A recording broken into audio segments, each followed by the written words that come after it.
Nossa história de hoje vai falar sobre um homem que foi um guerreiro, caçador e um grande rei, mas também foi aquele que desafiou Deus e possivelmente foi o construtor da Torre de Babel. Estou falando de Nimrod, o poderoso caçador diante do Senhor. Mas antes, se você é novo aqui, seja bem-vindo e ajude o canal se inscrevendo e ative o sininho, porque assim o YouTube avisa você na hora que sair um vídeo novo. E já deixe o seu like, porque esse pequeno gesto ajuda muito e assim juntos nos tornamos mais fortes. Muito bem. Mas quem era Nimrod de verdade? Pouco é revelado sobre esse descendente de Noé, conhecido como o provável líder por trás da construção da Torre de Babel. Essa figura influente nos primórdios da história será explorado neste vídeo. Apresentaremos fatos intrigantes sobre Nimrod, possivelmente desconhecidos para você. Também discutiremos as perspectivas do historiador judeu Flávio Josefo, que mencionou Nimrod em suas obras, como em Antiguidades Judaicas, também conhecido como o filho rebelde de Cush e o construtor da Torre de Babel. Conhecido em aramaico como Nimrod e Nimrut em árabe, ele é uma figura bíblica mencionada nos livros de Gênesis e Crônicas, em um relato mais detalhado encontrado em Gênesis 10, versículos 8 a 12. Nessa passagem, sabemos que Cush foi o pai de Nimrod, o primeiro homem poderoso na terra, descrito como um caçador habilidoso diante do Senhor. Estabeleceu o início de seu reinado em Babel, na antiga região de Akkad e Cauna, correspondente ao território que hoje conhecemos como Iraque.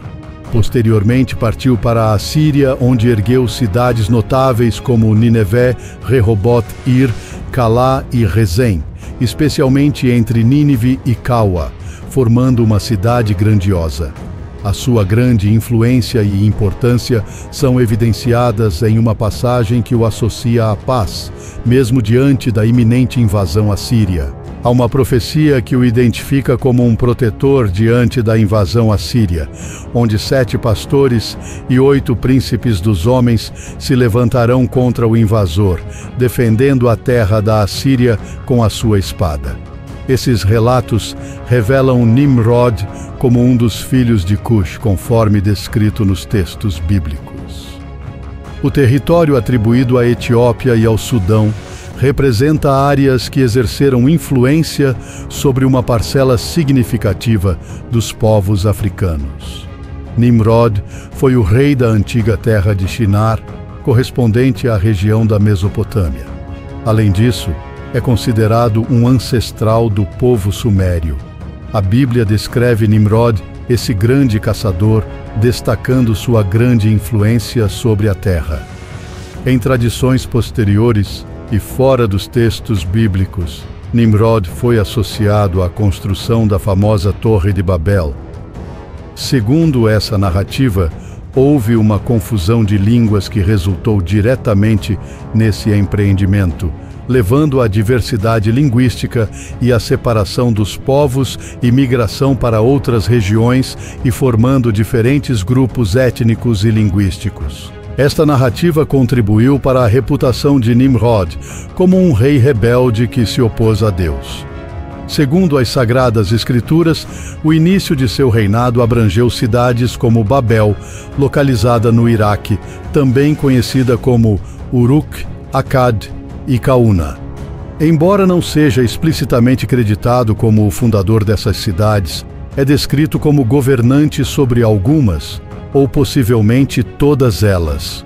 Uma ambiguidade no texto hebraico original deixa incerto se foi Nimrod ou outro, como Usher, que desempenhou um papel na construção de Nínive, Cassem, Rehoboth, Calá e outras cidades da região. Em certo ponto, ele também está associado à origem do povo assírio, embora essa associação seja uma interpretação ambígua do texto. É importante ressaltar que Nimrod não faz parte da linhagem semítica, mas sim da sua. Ele é um dos filhos menos lembrados de Cush. cujos outros filhos deram origem a várias nações africanas em diferentes regiões, incluindo os povos do sul, juntamente com muitos outros ao redor do mundo, especialmente aqueles com raízes africanas, descendentes de Cush, filho de Cam. Foi nesse contexto que o primeiro rei após o dilúvio surge nas escrituras como Nimrod. Nas tradições judaicas e cristãs, Nimrod é frequentemente visto como o líder daqueles que empreenderam a construção da Torre de Babel na região de Shinar, correspondente à antiga Babilônia. No entanto, é importante notar que a Bíblia não afirma explicitamente essa conexão. O reino de Nimrod abrangia cidades como Babel, Akkad e Calna, na terra que hoje é o Iraque, conforme relatado em Gênesis 10, versículo 10. Mas Flávio Josefo, um historiador antigo, acreditava que a construção da Torre de Babel provavelmente começou sob a liderança de Nimrod. Ele expressou essa opinião da seguinte forma: no livro Antiguidades dos Judeus, livro 1, capítulo 4. Nimrod quis se vingar de Deus por acreditar que, se Deus quisesse, afogaria o mundo novamente. Por isso, construiria uma torre tão alta que as águas não poderiam alcançá-la, e assim se vingaria de Deus por ter destruído seus antepassados. Além de Flávio Josefo, essa perspectiva também encontra apoio no Talmud, que é um texto central do judaísmo, sendo uma compilação de leis, tradições, comentários e interpretações rabínicas sobre a Torá, e em outros escritos judaicos antigos também vários intérpretes judeus, como Filo, Yaquim e Ben Zakkai, do primeiro século depois de Cristo, compartilham dessa visão. Eles interpretaram a passagem que menciona um poderoso caçador diante de Deus como possivelmente indicando uma posição de oposição a Deus, e não diante de Deus, uma interpretação similar à encontrada em Pseudofilo. O termo pseudofilo refere-se ao autor anônimo das antiguidades bíblicas. Além disso, alguns comentaristas rabínicos também se referem o nome Nimrod a uma palavra hebraica que significa rebelde, atribuindo a ele um sentimento de rebeldia contra Deus. Essas diferentes interpretações e perspectivas proporcionam uma visão mais abrangente da complexidade e riqueza das narrativas e das diversas maneiras pelas quais a figura de Nimrod foi abordada ao longo do tempo e das tradições. Nimrod é considerado e reconhecido como o principal líder dos Hamitas, sendo, de fato, o líder mais proeminente entre eles. De fato, muitos dos descendentes de Noé estavam em um único local, especificamente na terra da Babilônia. Ele uniu os semitas e os líderes dos jafetitas na Babilônia, capturando a atenção de todos. No entanto, essa reunião e concentração de pessoas em um só lugar desagradaram a Deus, resultando em consequências desafiadoras. Segundo a narrativa bíblica na Torre de Babel, depois que as pessoas começaram a falar diferentes línguas, houve uma dispersão da população. Devido à confusão de línguas causada por Deus, as pessoas não conseguiam mais se comunicar entre si, o que levou à separação e migração para diferentes regiões, formando diferentes grupos étnicos e linguísticos. Isso levou à dispersão da humanidade pelo mundo. Segundo a vontade de Deus, ele desejava que as pessoas se espalhassem, saindo e habitando diferentes partes da terra. A desobediência de Nimrod desafiou essa vontade de Deus, posicionando-se em oposição à expansão da humanidade para diferentes regiões. De acordo com o Pseudofilo, um texto datado de 70 depois de Cristo, Nimrod foi visto como o maior líder dos Hamitas. Joktan, por sua vez, foi considerado o principal líder dos semitas, e possivelmente Javan foi o principal líder dos povos jafetitas. Todos esses líderes estavam, de alguma forma, associados à construção da Torre de Babel, conforme descrito em tradições e interpretações. Agora uma breve curiosidade sobre a torre.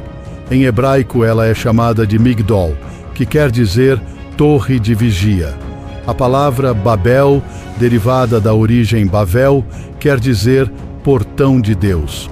Uma outra curiosidade a respeito da palavra Babel é que na raiz da derivação desta palavra está Balal, que quer dizer confusão, misturar.